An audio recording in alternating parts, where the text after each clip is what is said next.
Good morning. My name is Paola Giavedoni. I am the Director of Innovation at EIT Food. And welcome to this webinar. With this webinar today, we intend to give you some information about the call for 2021, and especially in particular for the innovation activities. Our webinar will be divided into three parts. The first has the aim to explain about the focus areas and about the impact indicators. The second one is about the guidelines, some information about the guidelines, at least for the proposals for innovation activities. And the third, we will explain to you a new initiative to help you with the ideation. As you cannot see us, we decided to put our picture to introduce the full innovation team. So we have Ilario Ingravallo, who is on the left, and then following Lorena, Kerstin, we have Mercedes sitting down, and myself standing on the right. So here we are with the innovation strategy and the impact indicators. Probably you remember, for those who were in Budapest, we presented the work that has been done between end of January and beginning of, end of December and beginning of January. And the work was to compare our activities with the innovation activities happening in food at the international level. So we wanted really to see where was the focus of the innovation activities in the different areas of the food.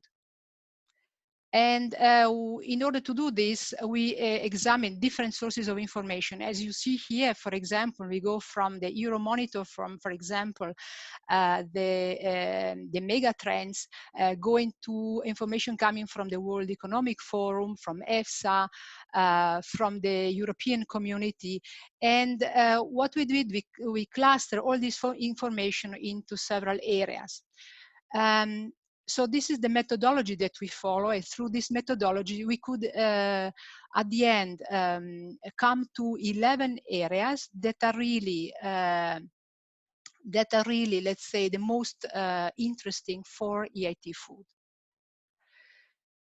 And then what happened? We needed to further evaluate and to prioritize them, and we did this through two sets of criteria. The first set of criteria, there were external parameters, external criteria, for example, time to market, novelty, the market impact, sustainability, and the societal impact. We also gave criteria for, let's say, internal criteria of evaluation. And in particular, I would like to introduce to you the societal impact indicators. They were actually presented by my colleague, Andrew Carling, the strategy director, already in Budapest.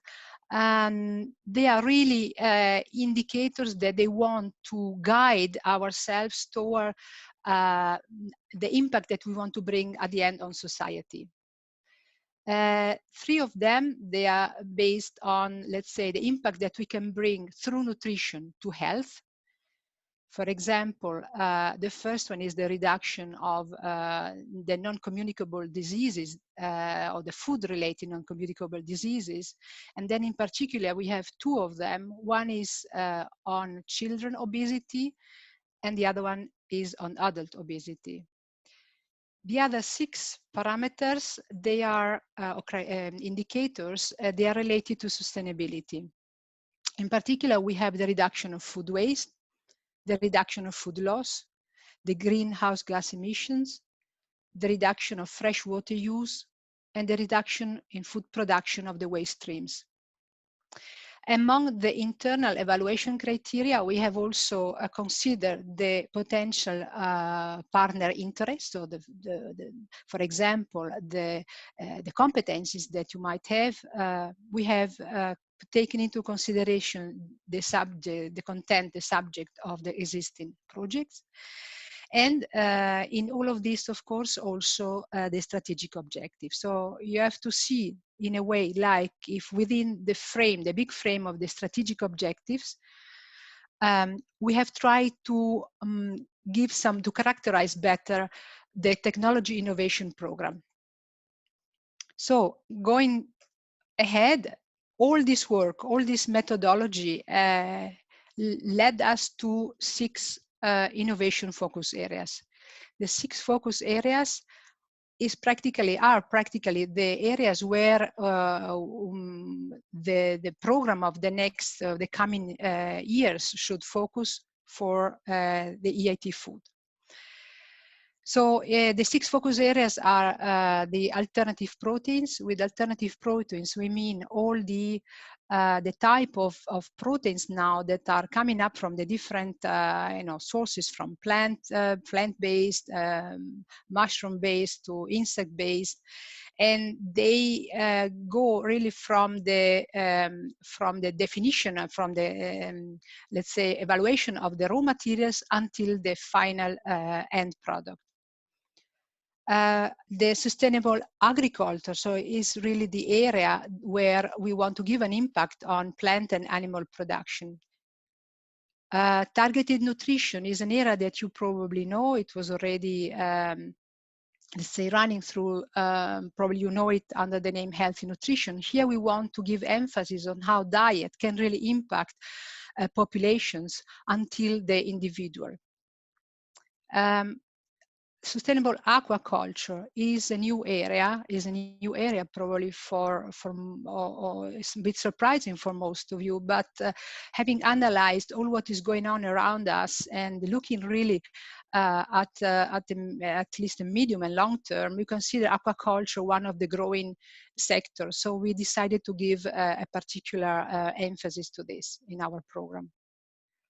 The 5th area is about traceability. Traceability is a very important enabler in the food, in the whole food system. And in particular here is how the digitalization of the traceability will impact our program. The 6th area is a circular food system. Circularity, the circular economy, and in particular the impact of circular economy in the food system is what we want to tackle here. And it will be better, all these areas will be better explained in the coming slides. I want also to emphasize that we realize that consumer centricity is one important pillar for all of these focus areas. Therefore, we consider them as an enabler for all the areas.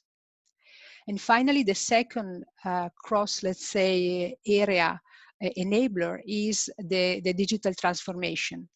The digital transformation that, there will be probably more examples later, can affect any field from, for example, agriculture, the way how we now face the new innovations in agriculture, or the way how we can direct, for example, in nutrition, we can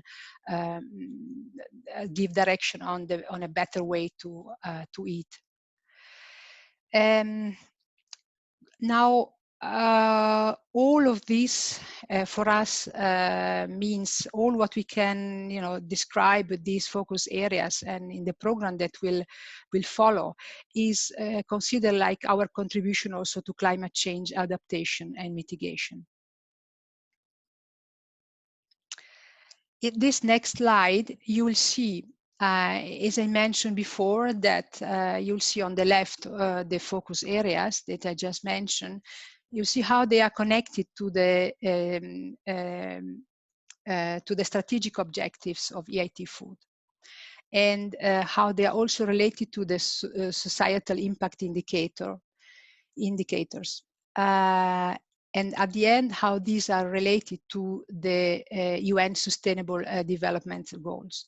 So you see that within these areas that we have chosen, there is already an alignment with not only with our strategy, but also with these new indicators that we have introduced, as well as with the internationally recognized Sustainable Development Goals.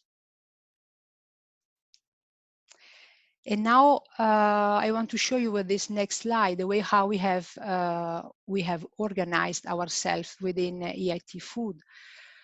around these areas, of course. So the central innovation responsibility that at the moment I'm leading, so in this central innovation, we have two key, let's say, roles. The role of defining and leading the program, the innovation program, across EIT food.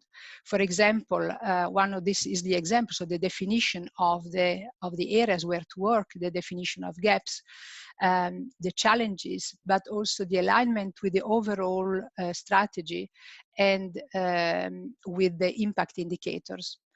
The second role is the one of alignment and coordination of the activities with the CLCs. And in particular, this includes also the RIS and the cross-kick activities. We have also defined that the implementation roles is now with the different CLCs. In particular, this will be cross EIT food, so that, for example, for alternative proteins, the CLC Northeast will have the responsibility of the implementation across the whole EIT food. For alternative proteins, we have also given Lorena as a program manager, mainly leader. I'm supporting also myself, Paola, you'll see my name here. I'm also supporting on the focus areas alternative proteins. For the sustainable agriculture, the leadership is with the CLC Central, and Kerstin is the program manager who is responsible for it. On targeted nutrition, the responsibility is, or the implementation is with the CLC South. And here we have a shared responsibility between Lorena and Mercedes, where Mercedes will take the responsibility on the obesity part. Mercedes is also the program manager responsible for sustainable aquaculture, and the CLC South is, has the leadership on this. Traceability is under the CLC West, with Ilario leading as a program manager. And finally, in circular food system, also the CLC West, with the program manager share responsibility between Kerstin and Ilario. We have also given a sponsorship for the consumer centricity to the functional director of communication. Although here there is a lot of support from Maria Lisa, the CLC director of Northeast, who will continue to carry on her activities on consumer centricity. On the digital transformation cross enabler, cross area, the sponsorship is with the functional director of education. Now, until here is what we have also presented in Budapest. But as you remember, in Budapest, we had also some other initiatives. For example, the initiative of let's say, so we had workshops together, divided by focus area. And we had also online, an online questionnaire where you could contribute in Budapest and for about 2 weeks after. I want to show you only a few of these results here. You will see that on 63 people, for example, who answer, there were also multiple choice possibility of answering. The two categories, the two focus areas that receive more scores, they are the alternative proteins and the circular food systems. We know and we are aware that, for example, alternative proteins is a strategic areas for most of the partners. And we think that the importance of circular food system is increasing, or at least circularity is increasing among all of you. This is why we think that this is the reason of this higher score. On the sustainable aquaculture, as you can see, we have we expected these results to have less, let's say, interested parties. This is a very new area, and we also know that there are no many partners involved at the moment. But nevertheless, we think that this will be an important one where we want to grow, and where EIT Food wants to let's say, really create impact through this area. We have also the three other focus areas, so targeted nutrition, digital traceability, and sustainability in agriculture, for which we will continue our work of defining and structuring the main challenges. So as I was mentioning, all these information, so through workshops, through online questionnaire, and through all what we could see, at least for the information we have coming in from the external world, externally to EIT Food, we decided now to structure the call for 2021 in the following way. So we have created per focus areas, we have defined also challenges.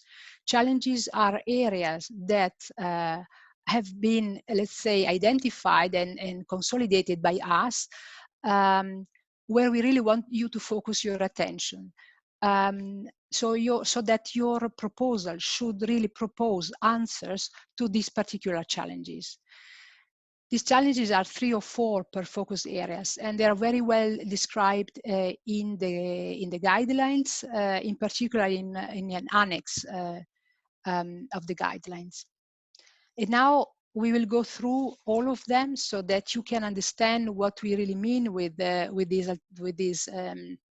let's say challenges within the focus areas.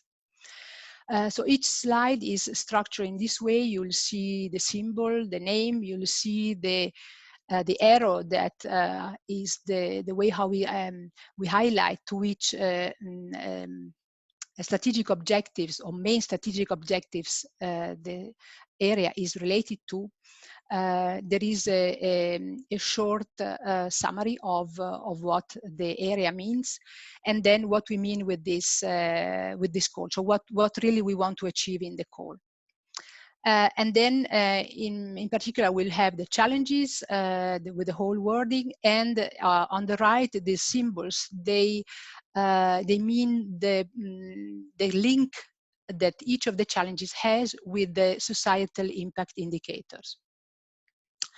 In particular, through alternative proteins, as I already mentioned, we really want to encourage collaboration through the different sectors of the supply chain to work and to deliver through the work through these new, let's say, projects on different and alternative type of proteins. In particular, on challenge number 1, we have defined, if you think challenge number 1 is really related to the fact that consumers at the moment, they see more and more products, vegan, vegetarian products coming in on the market, but they don't have really a mean to compare among themselves and to compare them with with products that are, for example, coming from the standard type of protein. So this means we want to create criteria, define criteria, and inform consumers on nutritional value and sustainability impact that these new products, for example, contain. So, for example, this could be one of the possibilities would be, for example, about the scoring system. Okay, so second challenge. The second challenge, really we want to create a bigger consumer choice of products. And this includes also, for example, the possibility to have the hybrids containing also alternative and traditional proteins. We would like also to valorize the side streams, for example, coming from existing productions. And make sure that we can, within this, it's really the focus is on this new and bigger product choice. On challenge number 3 is the aim here is really to focus on the optimization of the production processes. And in particular, we want to emphasize the facilitate the upscaling part. As you know, all our projects are pretty much towards the end of our, let's say, towards the implementation. That means we need to have to give importance to a technology, to the technology readiness. This is why we introduced the technology readiness level. So for us, it is really important, the upscaling and especially the implementation part of a technology. In challenge number 4, we want to address all the challenges related to the sensorial properties and the nutritional profile. So for example, we can have new processes, new ingredients, enzymes, or optimized raw materials that they can improve both the sensorial properties and the nutritional profile. Having said that, I finished with the alternative proteins, and I will hand over with the next slide to Kerstin. Thank you very much, Paola. My name is Kerstin Gorsek. I'm Program Manager Innovation at the CFC Central in Freising, and I'm responsible for the focus area Sustainable Agriculture. So the European Union is the largest global exporter and the second biggest importer of agri-food products. However, price competition with imports, climate change, new regulations, and consumers asking for more safe and sustainable foods are putting farmers more and more under pressure. Also, to meet food requirements for a rapidly growing population, crop and livestock productivity needs to increase in a sustainable way. For the focus area Sustainable Agriculture, we therefore invite proposals that help European farmers to respond to these challenges. And hereby, we will put emphasis on co-creation with farmers, as well as on-site education and training services for adoption of new technologies. The proposals that you are submitting onto PLASA must deliver at least onto one of the following impact indicators, which are reduction of greenhouse gas emissions, reduction of water use, reduction of food loss, and all proposals that have a link to the restoration of biodiversity will get a so-called brownie point from us. To facilitate you with drafting ideas and proposals, we designed the following changes for sustainable agriculture. First, to develop solutions for more sustainable use of resources, and hereby we are referring to energy, water, and land. And these solutions should be based on, for example, the development and optimization of smart, precision, and vertical farming technologies. And here we also inviting proposals that include urban and peri-urban farming concepts as well as logistics. Challenge number 2 is about developing solutions to enhance crop yield and resilience, making use of more sustainable soil and crop management. But also other practices are invited, for example, to increase plant tolerance to stress, which can be either abiotic or biotic of nature, and anything that is helping to mitigate the changes due to the rise in temperature. Examples here are, for example, improved drought resistance, improved nutrient uptake, improved productivity, but also reduced impact of pesticides to promote human health. And lastly, our third challenge is about the development of solutions that substantially reduce greenhouse gas emissions from livestock. And here the solutions can include innovative feed, and the solutions should ideally also be coupled with additional benefits, such as an increase in animal welfare, for example, via the modulation of the gut microbiome, with the aim to reduce the use of antibiotics. And with this, I'm handing over to Lorena. Thank you, Kerstin. So I'm going to talk about the targeted nutrition. That this focus areas is really to respond to the challenge of reducing non-communicable disease. It is an approach that uses information on individual characteristics to develop targeted nutrition advice, products, or services. It is an approach that assists individuals in achieving a lasting dietary behavior change that is beneficial for health.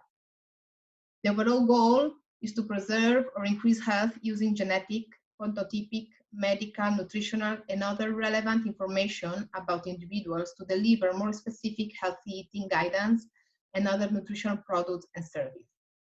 It is equally applicable to patients and to healthy people who may or may not have enhanced genetic susceptibilities to specific diseases. And actually can be applied in two broad areas. Firstly, to the dietary management of people with specific diseases or who need specific nutritional support, for example, or elderly people. And secondly, for the development of more effective interventions for improving public health. So in the call of 2021, AT Food is looking for new approaches that achieve targeted nutritional interventions and to strengthen the effect of diet and health and well-being. Today, food systems, the nutritious foods that make up a healthy diet are not always available and affordable for many people. And the rise in obesity and end disease is associated with shift towards energy-dense diets, which are characterized by highly processed foods, high in the refined starches, sugar, fats, and insufficient intake of fresh fruits, vegetables, etc. The shift is also coupled with sedentary lifestyles and low levels of physical activity. Therefore, here, what we are looking is to address the development of new solutions and or adaptation of existing ones to contribute the reduction of incidence of non-communicable disease with a special look at obesity, diabetes, and cardiovascular diseases. In this focus area, we have 4 challenges. The first one is really to work on the scientific know-how to better understand the relationship between nutrition, metabolism, microbiota host, or gene expression. The challenge 2 is to develop affordable food products and or ingredients customized to various target groups, population, for example, on the side for elderly people or children, by, of course, always keeping in mind, keeping the sensoric profile, and also with a co-creation with consumers. The challenge number 3 is to enable, provide our customers with the population with tools to be able to make better food choices. And this will be at consumers and also to care provider level by having diagnostic tools, monitoring device, and consumers interface or educational tools to support that. The last challenge is an enabler, and it's really to develop a comprehensive approach to data standardization, which this will be proposed at an international level from AT Food. So the next focus area is sustainable aquaculture, and I will hand over to my colleague, Mercedes. Thank you, Lorena. About the sustainable aquaculture, as already Paola mentioned before, is the newest EIT food focus area, where we all need to work together to grow and build a strong network in this area. As well, we need to learn more and to share knowledge in this area, which is currently slightly less explored than the other 5 focus areas. So we need to do here a bit of a bigger effort in this area. So nowadays, aquaculture is considering at European level as the most promising activity and is one of the fastest growing food primary production, as well as is the EU priority within the Blue Growth Agenda. However, current aquaculture practices are not highly efficient and have a significant impact on the environment. In the call 2021, we are looking for innovation proposals that they are going to meet sustainability and to deliver healthier and high quality dietary choices, as well as increase transparency and consumer trust in aquaculture. To achieve this, we have identified 4 challenges. The first one is about developing technological, innovative, and sustainable solutions to create safe, healthy, and high-quality food. In these challenges, these include, for example, solutions relating to alternative fish feed, a reduction of antibiotics and vaccines, identification of sustainable biocontrol candidates, as well as shelf life and preservation technologies. The second one is to create, scale up, and maximize the use of circular systems to reduce food waste, pollutions, and to safeguard our environments and oceans. This can include, for example, promote eco-intensive systems for valorizing aquaculture productions and waste streams, develop and increasingly use smart aquaculture, address biodiversity through new species. This is some of the examples. The third one is about to improve the potentials of algae for obtention of value-added ingredients and products for food and for feed. For example, by developing new cost-efficient methods and technologies for algae productions, and also protein extractions and processing to improve sensorial properties and nutritional profiles of products. In these challenges, consumer co-creation is very important. It's a key part of the success from the acceptability of the new products. And the last one, but not least, is enable. So it's about creating innovative and collaborative process that enable to transfer of knowledge and the exchange of best practice, especially to address the needs of SMEs, since they are the major players in aquaculture, but they have limited resources to innovate. So the next focus areas is digital traceability. So I hand over to Ilario. Thank you. Thank you. So why digital traceability? Because an improved traceability has been highlighted even by the World Economic Forum as a pain point of the food system. And, for which, the emerging technologies, digital technology, like Internet of Things, blockchain, sensing technology, and artificial intelligence, for example, can really achieve a transformation of the food system.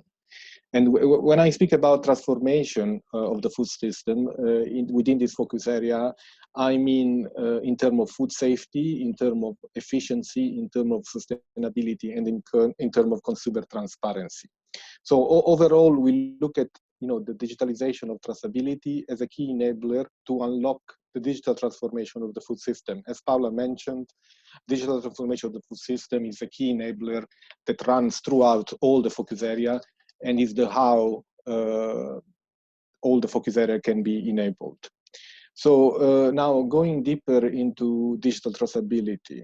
So I was mentioning that a transparent and traceable supply chain advance the food system. And I was mentioning that there are 4 dimensions. These are, in fact, the 4 challenges. If I look at challenge number 1, this is about safety. It's about health and the way we manage risks, the way we identify, the way we respond, and we are able to prevent risking from occurring. So here we are looking to digital solutions to allow the safety of foods. For example, we are looking at solutions that, in terms of development of smart packaging system that ensure freshness, that ensure quality and authenticity, and help to improve the food chain efficiency. And this would address the challenge that there is currently a lack of real-time detection solution for food safety. But also we know that Internet of Things and blockchains and other distributed ledger technologies are able to efficiently and safely track aggregate and share data along the supply chain, so that this allows optimization of recalls, removing only contaminated products, and reduce the response time when such an event occurs. Looking at challenge number two, challenge number two is about supply chain optimizations and efficiency. So we aim at reducing food loss and waste, and overall looking at changing the shape of demand.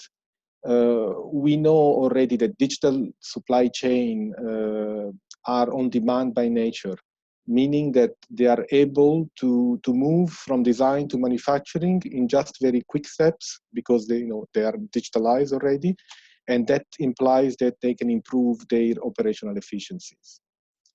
Moving to challenge three is about sustainability. It's about tracking food processes or their performance of the supply chain as a whole versus indicators that are indicators on the environment, on the society, on the economy, and health indicators.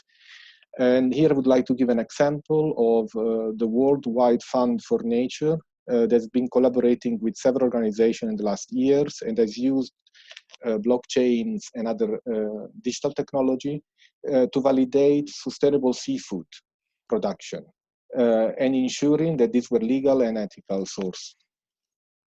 Finally, I would like to mention challenge number four. Challenge number four is about consumers, is about meeting consumer expectations in terms of transparency. And of course, also increasing the consumer confidence on source and on quality of food. And last but not least is also about authenticity, because this is very linked to the augmentation of food fraud.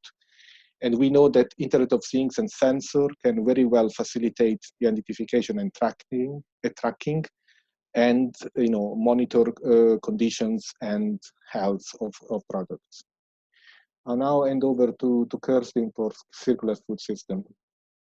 Thank you, Ilaria. So our last focus area, circular food system, is addressing the need to shift from our current unsustainable linear make, use, and dispose model to circular food systems.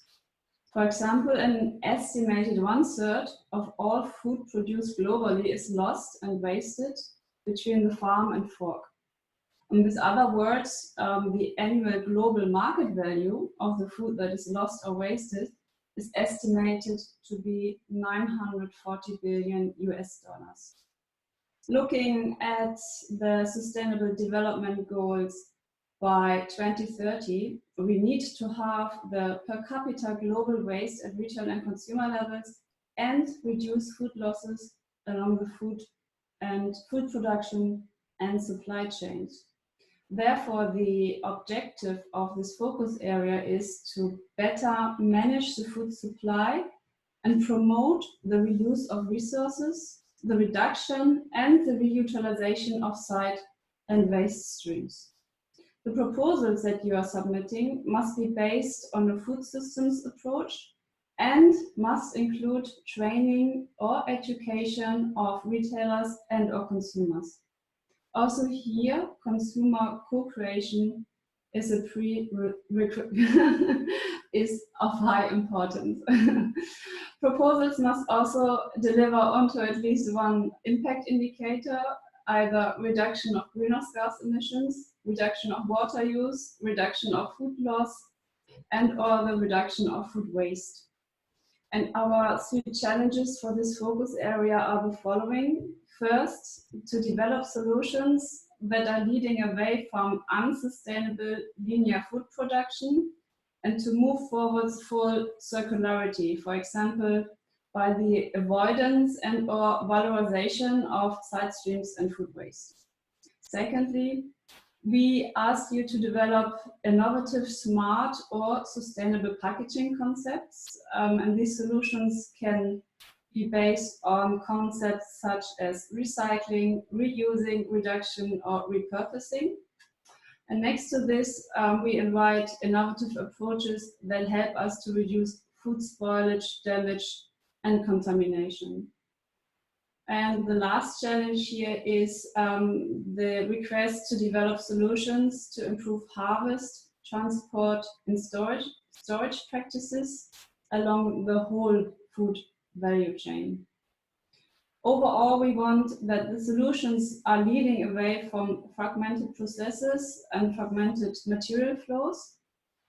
And we encourage you to adopt a wider monitoring of the whole food supply systems, making use of digital tools.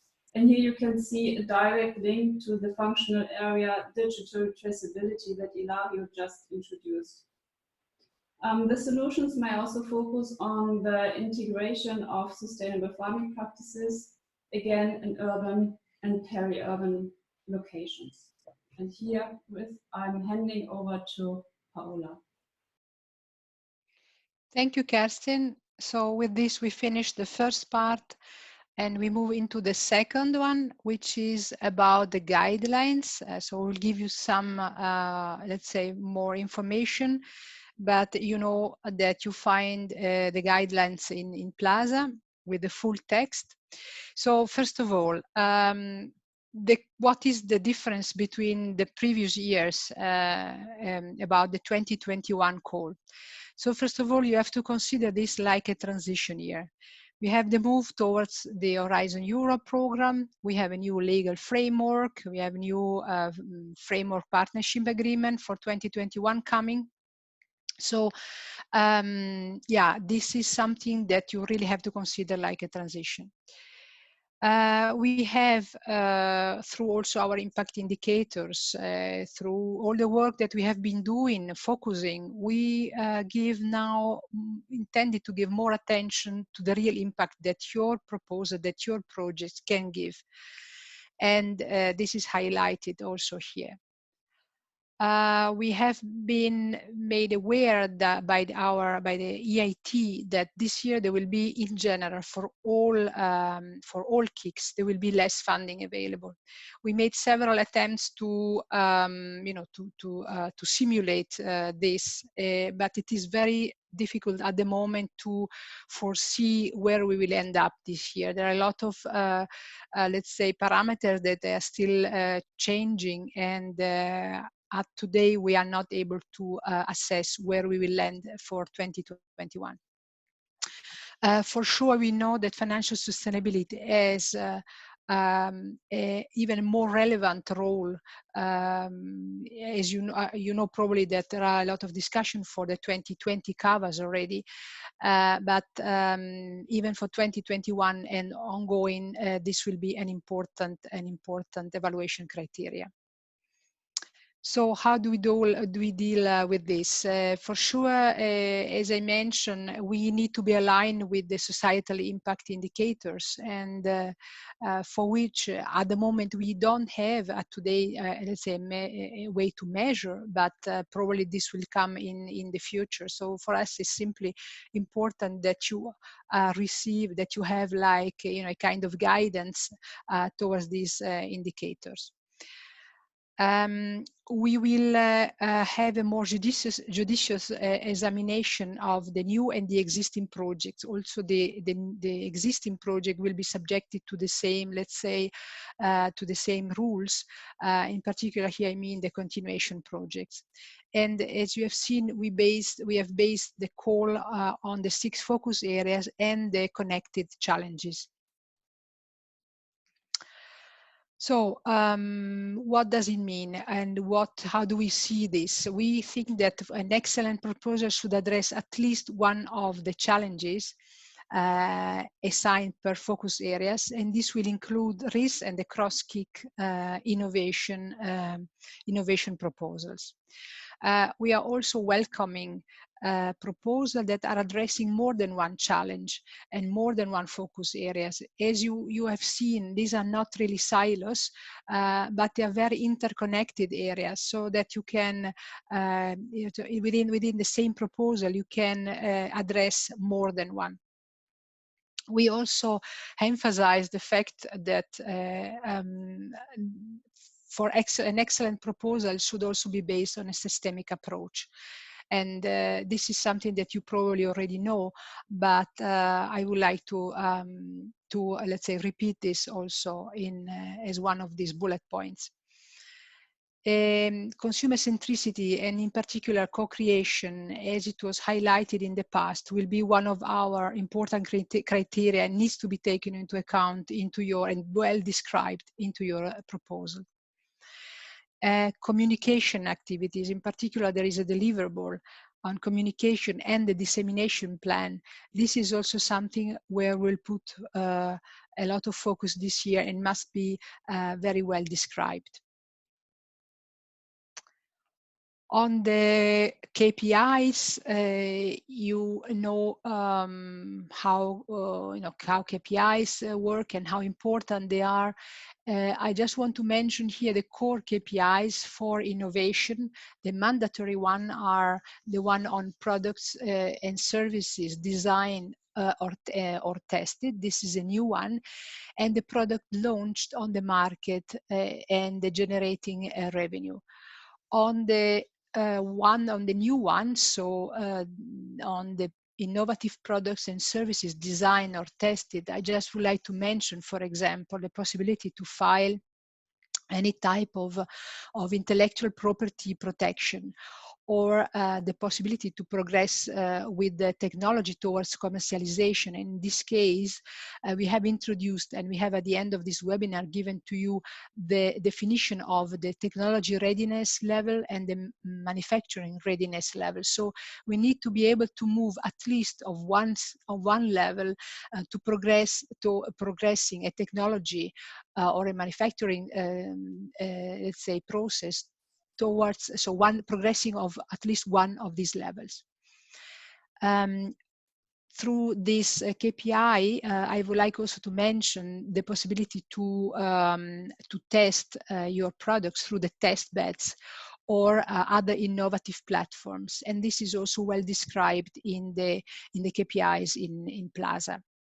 As an optional one, this is something that was already present last year. We have the number of startups created as a result of the innovation projects. So this is also, of course, very welcome as an outcome of your CAVAs. Talking about the process and the deadlines, and I mentioned this as at today, the day we are, the 20th of March.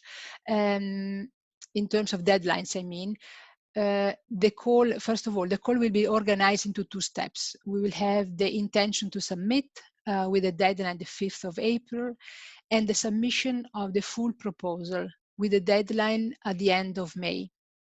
The evaluation then will follow in June until the 26th, and the reviews with the physical reviews with the evaluators, including the Q&A sessions with you, will take place on the week of June 26th. Feedback and revision of proposals from July 13th to end of August. And then I would like to mention that this year, for the continuing activities, there will be a progress summary to be submitted by the 31st of May. And for the grand challenges, this will be the 5th of April. We also encourage, due to the present exceptional circumstances, to have a look, or to keep having a look at our further communications in case there will be updates on the deadlines. Some further information relevant, we think it is good to mention that the information that will be available at the intention to submit, that you will provide for the intention to submit, they will be extracted into a type of Excel file, and they will be made available to you. The meaning is that you can see what the other groups, the other consortia submit. In the case you want to exchange, you want, for example, to cluster activities. As I mentioned, the continuation project, they will be subjected to the progress summary, as well as a mid-year dialogue with the related program manager. In terms of project duration, so in your proposal, at the moment there are no restrictions, but please really pay attention to the fact that next year, with the coming of the Horizon Europe, there will be possibly new rules. As I mentioned, there will be the review with the external evaluators like last year, and this year we will give more importance to the Q&A rather than to the pitch for clarifying, so that the reviewers can ask you questions and you can provide information so that they can be put together for the final evaluation. I also want to mention two things here. This year there will be a possibility for open calls. So in case you miss a partner, or you miss the competency, so there is a competence gap within your consortia, there will be a possibility to have an open external call for partners.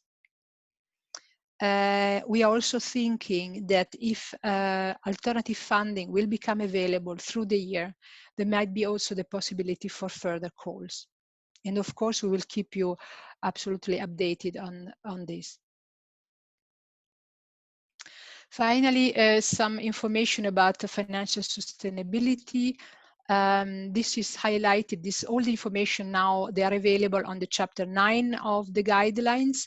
I just would like to say that you can choose between a self-developed mechanism, where in the guidelines there are some information on how you can think about, and this is really a mechanism that will be up to your consortia to define.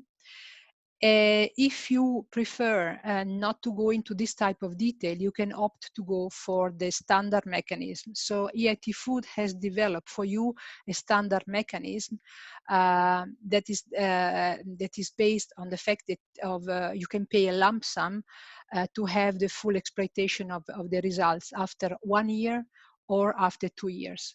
For all details, especially because they are extremely new, I think they have been published only yesterday, I propose you to have a look at these details in Plaza. And now we come to the third part of this webinar, to the part of the ideation and how we want to facilitate communication and ideation for this call. And I hand over to the next slide to Ilario. Thank you, Paola. So as you mentioned, EIT Food is now using IPE. And what is IPE? IPE is a digital open innovation platform that we are using to facilitate ideation. So we are therefore offering, the use of IPE to all our partners to facilitate, on the one hand, ideation, but also to facilitate the building of teams of partners around specific ideas. So how does it work? So once you have your login details, and you can request this to the innovation team, you will have our email address in the last slide. So once you have your login details, then you can either upload your own ideas. So you're very welcome to submit any idea that you have generated. But also you have the possibility to view ideas that have been created by other food partners, EIT Food partners. So far, and to the ideas that are already there, you have the possibility to add comments and to add builds, so to make that idea even stronger.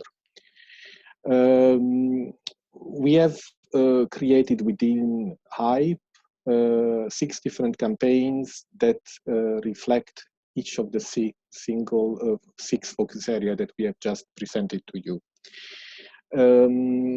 So how it will work is that we will have, let's say, a submission of ideas whose deadline is going to be, let's say, notified, communicated within the campaign in HYPE itself.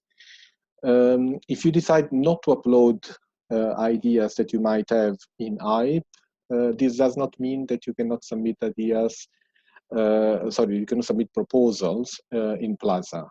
No, we are using HYPE as a tool for you to facilitate ideation and also to increase visibility of the idea that are submitted.